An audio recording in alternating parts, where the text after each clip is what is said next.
Howdy, this is RevZilla with RevZilla TV, here to talk to you today about the Mediazilla fairing for Harley. You should be looking into a Mediazilla fairing if you are looking to add a high quality fairing to a bike that doesn't already have one. These things are currently being made for just about all heritage Softails and Road Kings on the road today. Installation on this isn't too bad. You're probably looking at about 2 beers. There's a little bit of light wiring to be done, but when you consider realistically what a heavy lift a fairing installation is, Hoppe really does do a good job making this pretty easy. So looking at the exterior of this thing, obviously this is the thing that everybody's going to notice first. Hoppe is not breaking any molds here. This is your classic batwing look, and we know this is going to look good on a wide variety of bikes, especially the larger bikes like a Softail and a Road King that this thing's actually intended for. Now looking at this, as far as construction is concerned, believe it or not, this is not plastic. This is actually good old hand-laid fiberglass. This is really a high quality fairing, made right here in the USA. Now you're looking at this finish and you're probably thinking it looks pretty good. I will tell you, there was the occasional scratch or perhaps some scuffing here when we took this thing out of the box. It's expected and normal. This thing is designed to be painted. However, I could understand how people might not realize that given the high level of detail they paid to the actual fiberglass finish on this thing. It really does look incredible. They did a very nice job on the actual bodywork of this thing.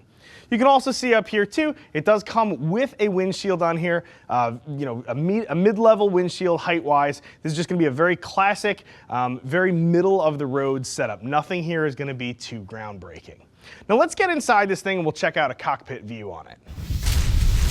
Alrighty, so inside the Mediazilla, first thing that jumps out obviously is these speakers. You've got 440 watt speakers here for a total of 160 watts. This thing is going to thunder. You're going to get some noise out of this thing. It's not a bad setup.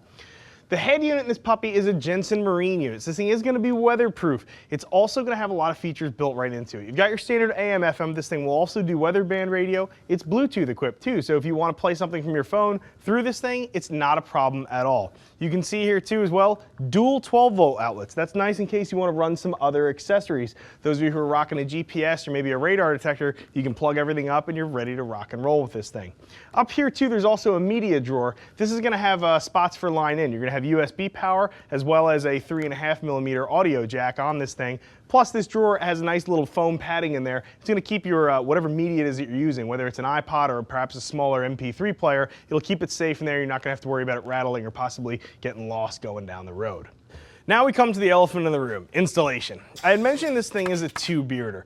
And when you consider exactly how difficult it is to add a full audio fairing to a bike that had nothing there before, it's a pretty daunting task, but Hoppe really does make it easy. This is a pretty self-contained unit. So the first thing you're going to want to be looking at is how to actually physically bolt this to your bike. And this is going to use factory quick disconnect hardware. So if you've got HD quick disconnect hardware on your bike, as most of you will, this should be cake to throw on there. You're going to be bolted up with just simple hand tools in a matter of minutes. Those of you who don't have that QD hardware, you are going to need to score yourself some. Now the reason they use QD hardware is because this thing is actually designed to come off without too much hassle. So here's the wiring harness that Hoppe actually includes for you. You can see obviously at the end, there's pre-labeled wires letting you know where everything is heading to. But at the business end of this puppy, you can see this nice solid threaded connector. This is going to thread right into here on the fairing. So realistically, you have a nice positive lock that threads down. You can actually kind of crank down and make sure you're not going to have any loose connections. But undoing this thing really is a breeze. Unscrew it, unplug it, unbolt it, and you're back to your standard motorcycle before you know it. They also include some other cool stuff too. You've got fused wiring, everything's set to rock and roll to get power from your battery up to this thing. So realistically speaking, after this thing is painted and bolted up to your bike, the wiring aspect of things is not that difficult. You need to supply some power to a few different places, but realistically, it's a very light wiring project. This, I would say, is actually a good one for first-timers. Even though it seems like it might be daunting, most of the internal wiring is already taken care of for you. All you need to do is make this thing interface with your bike. If there were any bones I had to pick with this particular product, there were 2 very, very minuscule things. Firstly, the media drawer is pretty difficult to open. Not that many of us are going to be opening this thing on the road, but it would be nearly impossible. Now I understand why they did this. They did this so things aren't going to vibrate, it's not going to rattle, you're not going to hear this thing, you're not going to risk losing your cell phone / iPod / MP3 player. However, it is really, really difficult to open this drawer. Keep that in mind.